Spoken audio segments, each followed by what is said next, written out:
24/7 এই হচ্ছে AGT live 24/7। This is AGT Live 24/7। প্রয়াত শিক্ষক সুবর্ণ মুরা সিংকে স্মরণ করল ত্রিপুরা কর্মচারী সমন্বয় কমিটি HBR বিলোনিয়া মহকুমা কমিটি।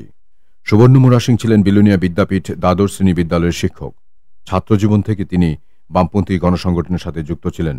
পরবর্তী সময়ে 2004 সালে যখন তিনি বিলোনিয়া বিদ্যাপীঠ দ্বাদশ শ্রেণী বিদ্যালয়ের শিক্ষকতা চাকরি পান, তখন থেকেই বামপন্থী কর্মচারী আন্দোলনের সঙ্গে যুক্ত হন। দীর্ঘদিন ধরে তিনি ব্লাড সুগার ও কিডনি সমস্যা নিয়ে ভুগছিলেন।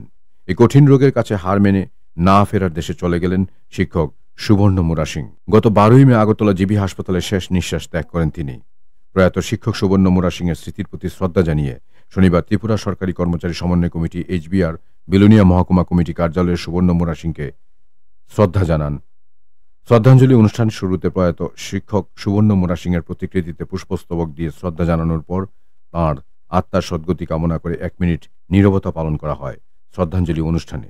এরপর সুবর্ণ মুরা সিং এর স্মৃতিচারণ করেন কর্মচারী আন্দোলনের প্রাক্তন নেতৃত্ব তথা বিধায়ক অশোক মিত্র। এছাড়া এদিনের শ্রদ্ধাঞ্জলি অনুষ্ঠানে উপস্থিত ছিলেন বিধায়ক দীপঙ্কর সেন, কর্মচারী আন্দোলনের নেতৃত্ব জীবনশীল সহ অন্যান্যরা।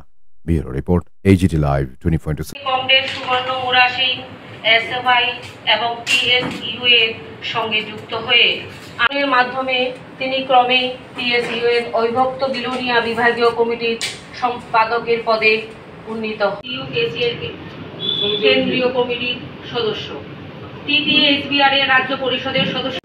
ক্রমে তিনি হয়ে ওঠেন গণ আন্দোলনের উজ্জ্বল মুখ। 1997 থেকে নির্বাচিত হন। জীবনের শেষ দিন পর্যন্ত এই পদে দায়িত্ব পালন করেন তিনি। 2000 শুরু করেন অন্য প্ল্যাটফর্মে আন্দোলন। তিনি 2008 সালে TCCর HBR এর বিলোনিয়া বিভাগীয় কমিটির সদস্য নির্বাচিত রক্ষায় নিরলস সংগ্রাম করে গেছেন। তিনি পার্টির অধ্যক্ষ ছিলেন।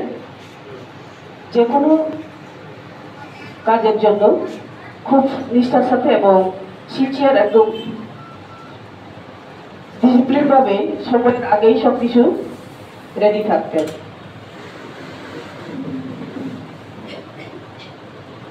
আর শেষ পর্যন্ত আমাদের পার্টির জন্য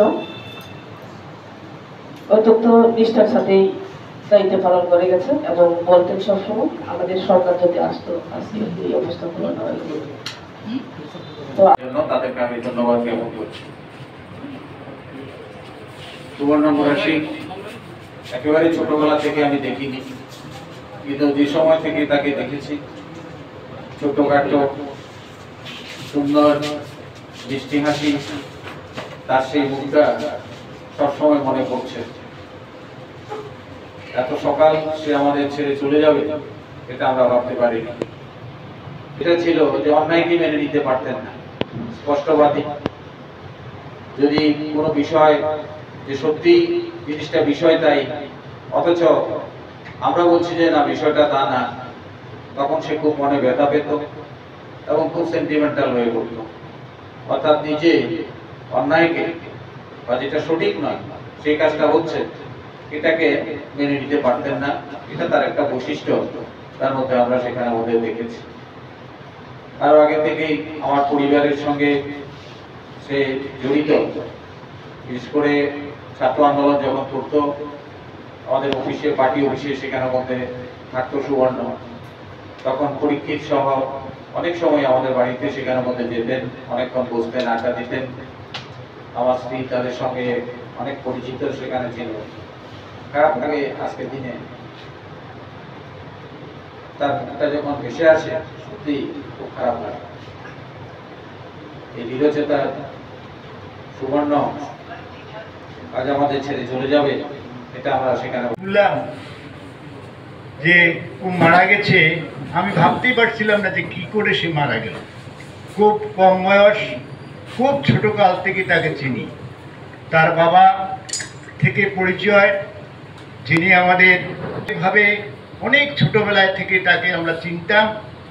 যখন সে ছাত্র আন্দোলন করে এবং কলেজ শেষ করার পরে যখন সে গণ আন্দোলনে যুক্ত হলো, বিলোনিয়া তখন অবিভক্ত বিলোনিয়া, সে বিলোনিয়া পার্টি অফিসে থাকতো। এখান থেকে বিভিন্ন গণ আন্দোলনের সঙ্গে যুক্ত হয়েছে। পরবর্তী সময়ে যখন সে শিক্ষক হলো বিদ্যাপীঠ স্কুলে, তখনও আমি কিন্তু কর্মচারী আন্দোলনের সঙ্গে যুক্ত ছিলাম।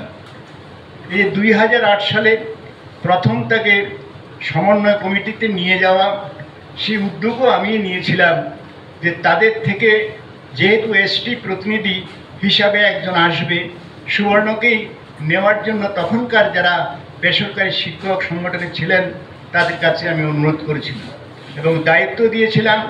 আমার দৃষ্টিতে ছিল সে একটা ভালো কর্মী, কর্মঠ কর্মী, খুব নির্লস কর্মী, যাকে সংগঠন যদি কাজে লাগাতে পারে তাহলে পরে সে অনেক কাজ করতে পারে।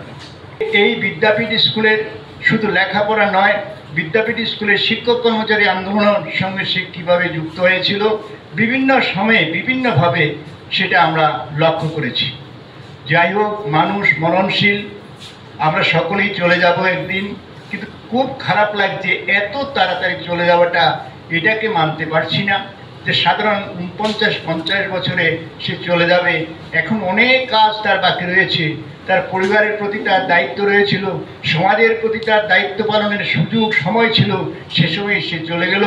তারপরেও সেটাকে আমরা মেনে নিতেই হবে। শুধুকে এইটুকুই বলবো যে আদর্শের জন্য সে লড়াই করেছেন, যে আদর্শকে সামনে রেখে আমাদেরকে সে দিক নির্দেশ করে গেছেন। আমাদের দায়িত্ব হবে বর্তমান যে কঠিন সময় আমরা সেই সময়ে এসেছি, যে কঠিন সময়ের মধ্যে দিয়ে থেকে আমরা তার যে নির্দেশিত পথ, সে নির্দেশিত তার যে ইচ্ছা তাকে রূপায়িত করলেই পড়ে তার